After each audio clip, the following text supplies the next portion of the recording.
you have tan u, which can become what? Sine over cos. So you have cos u plus sine over cos times sine. And then what is the next step?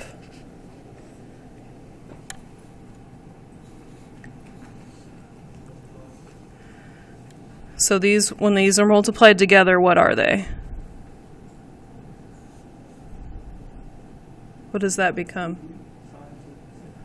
Sine squared over cos. And then what do we do?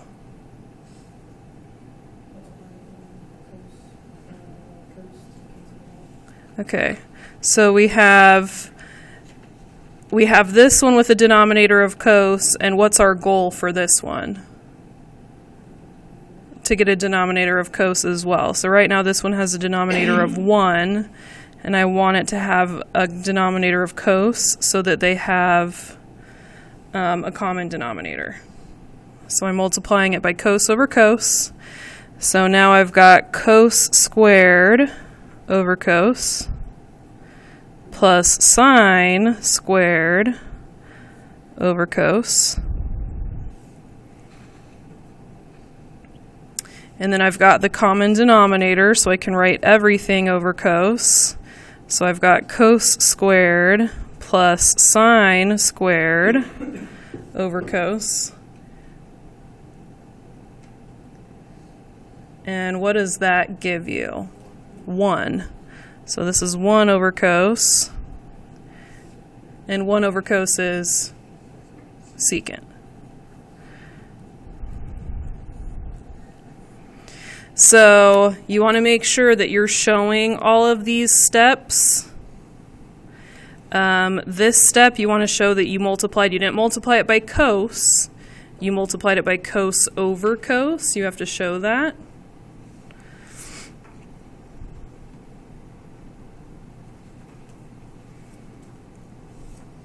If you went straight from here to here, that's fine. If you went straight from getting a common denominator to one fraction with a common denominator, that's okay.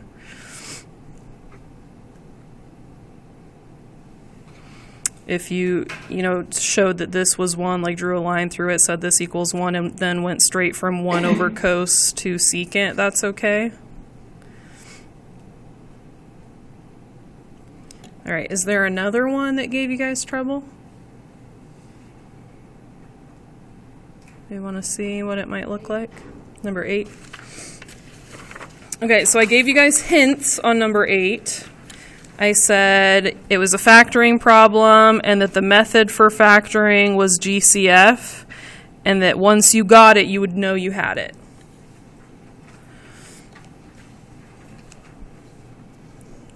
So it's a factoring problem. It's a GCF factoring problem. Once you got it, you would know that you had it.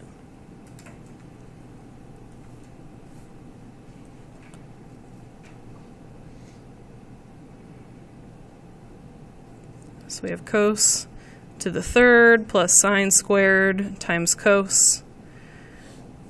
So if this is the first term, this is the second term because there's a plus in between. What's in common between the first term and the second term? Because that's what a GCF means. You have to take out what's in common. There's a cos in both of those. How many coses? Just 1. That's all that's in common is 1 cos. Okay, so the GCF is cos. That's all that you can take out. Go ahead and take a minute and write your leftovers. So if you take 1 cos out of each term, what is left over? You have cos to the third, you take a cos out.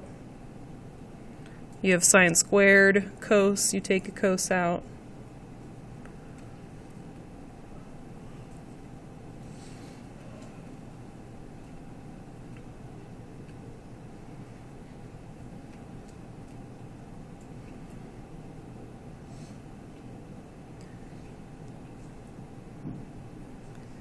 So when you take a cos out, what are you left with? Cos squared plus sine squared. Okay. And then what happens now? Cos squared plus sine squared is 1. So we have cos x times 1, which is just cos x, yeah.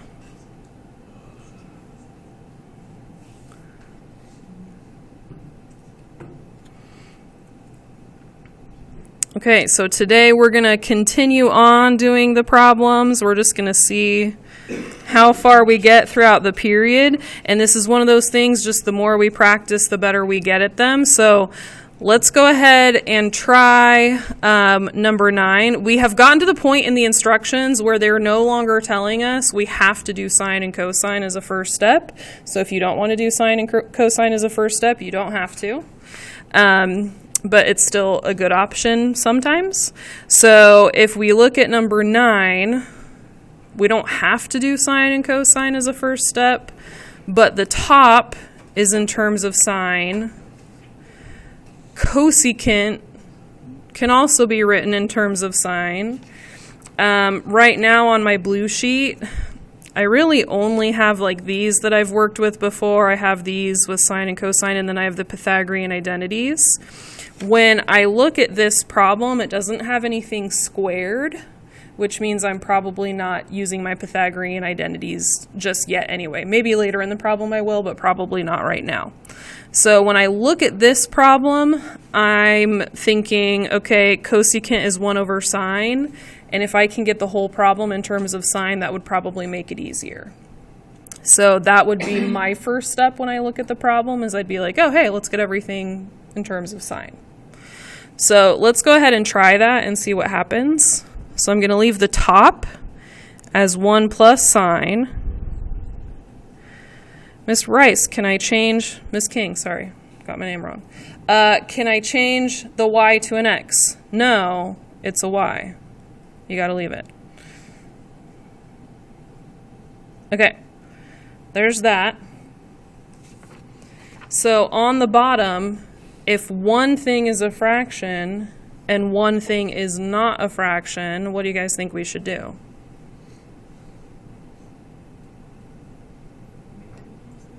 Make it into a fraction so that we could add these two pieces together. It's a very common move, right? So anytime you've got a fraction and you're adding it to a non-fraction, turn that thing into a fraction so you can add them together. So how do I take the number 1 and make it into a fraction with a common denominator? Say it again? Yeah. So 1 would be, what over what would be 1 but have a common denominator? Sine over sine. So I'm going to rewrite the 1 as sine y over sine y. Okay, so the top of my fraction is 1 plus sine y. The bottom of my fraction is sine y plus 1 over the common denominator, sine y.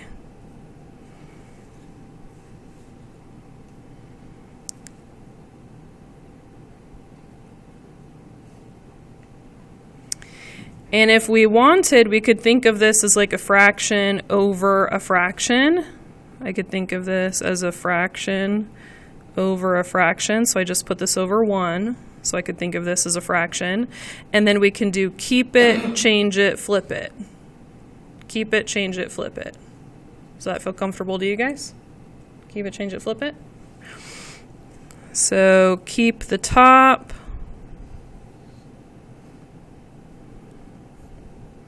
Change it to a multiplication problem, flip the bottom,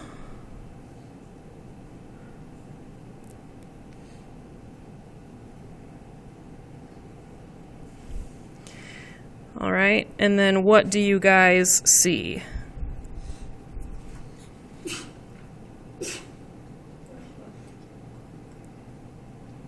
Anybody see anything?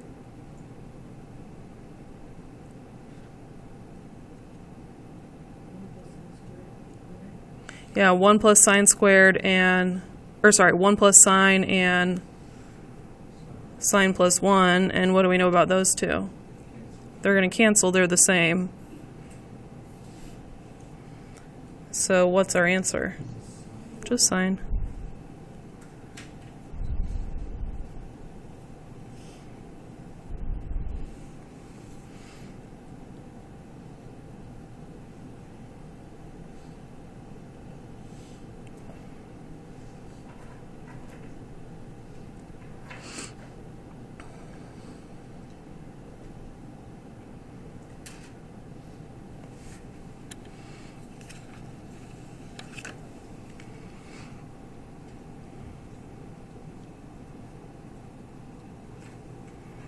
Okay, I'm going to have us do number 11 together, and then from there, I'm going to let you guys work on the worksheet on your own, okay? So for number 11, there's 2 ways I could see this one going. So I could see us, and I'm going to have you choose the way that you want to write this on your paper. So I'm going to show you 2 different ways of doing the problem, and then I'm going to let you write the one that you want to write down, okay? So one way I could see you doing the problem is splitting it into 2 fractions with a common denominator, okay? And I don't want you to write down a way yet. I'm going to show you the first step of the problem, and then you're going to pick one to write down, okay? So one way would be to split this fraction into 2. So you could take this, there's 2 terms on top and a common denominator. So I could split this, and I could say secant squared over secant squared minus 1 over secant squared. See how I split that from 1 fraction into 2 fractions? I went backwards, okay? The other way I could see starting the problem is I could grab my blue sheet. So here I didn't start with the blue sheet, I started with math. I started with, if I have a common denominator, I can always split fractions separately. Like if I had x plus 5 over 5, I could say that's x over 5 plus 5 over 5. I just split it apart. The other way I could do this is I could start with the blue sheet. So the blue sheet tells me that sine squared minus 1 is tan squared. That's something that the blue sheet tells me. So I could also have started this problem in a completely different way and said, let's take the secant squared minus 1 and replace it with tan squared. See that? Because they're the same. Completely different way of starting the problem. We're going to get the same answer at the end. Doesn't matter which way you choose to do it, you're going to get the same answer at the very end. Okay? So I want you to choose whichever way you prefer, and you're going to write that way down. You're only going to write that way down. So you're either going to write the left side or you're going to write the right side. Okay? So choose one, start writing it down. Okay. So left side people, if we have secant squared over secant squared, what do we have? Secant squared over secant squared is 1. If we have 1 over secant times 1 over secant, what is that? 1 over secant squared, what would that be? 1 over secant times 1 over secant. That would be cos squared. Okay? So now, for us left side people, we're going to go ahead and look at the blue sheet. 1 minus cos squared is sine squared. Okay, so the left side people are officially done. Sine squared is the answer. Okay, now for us right side people, we have a tan squared over a secant squared. We are going to go back to our blue sheets, and we're going to change out the tan, and we're going to change out the secant. So tan squared would be what over what? Sine squared over cos squared. And then secant squared would be what? 1 over cos squared. So for our tan squared, we've got sine squared over cos squared. For our secant squared, we've got 1 over cos squared. So we've got tan squared over secant squared. And then math tells us that when we have a fraction over a fraction, what do? Keep it, change it, flip it. So we're going to do sine squared over cos squared multiplied by cos squared over 1. And then what happens? Coses cancel, and we get sine squared. Those problems do not look anywhere the same, do they? Completely different. Same answer, though. So when you approach these problems, if somebody didn't tell you how to start the problem, then you might do it a completely different way than the people around you. You're still going to get the same final answer, though, because it simplifies to what it simplifies. It's going to be the same answer, but the methods could be completely different. So as long as you are doing legal math steps, as long as a fraction divided by a fraction means keep it, change it, flip it, as long as you're using, like the same thing over itself is still 1, and you're using your blue sheet correctly, you'll still get the same final answer. But you might do it one of 2 different ways, or maybe there's 4 or 5 different ways to do the problem, but you'll still get the same final answer. Does that make sense? So if you're comparing with somebody else and your methods are different, don't be panicky. It just means that maybe you saw the problem differently. Does that make sense? Okay. There are some other pieces that are going to show up today, and they're just on a different part of your blue sheet. So you'll see secant here, secant of negative x. These are just even and odd identities. They talk about that more in pre-cal, and we haven't, but you can still use this part of your sheet. So if you see secant of negative x, that's just secant. You can just replace it. Some of them, if they have a negative in front of the angle, it makes the whole piece negative. It just means you could take the negative and move it to the front. Sometimes it doesn't make any difference. It's still just the positive version of that. So you'll see some of those for some of the problems today.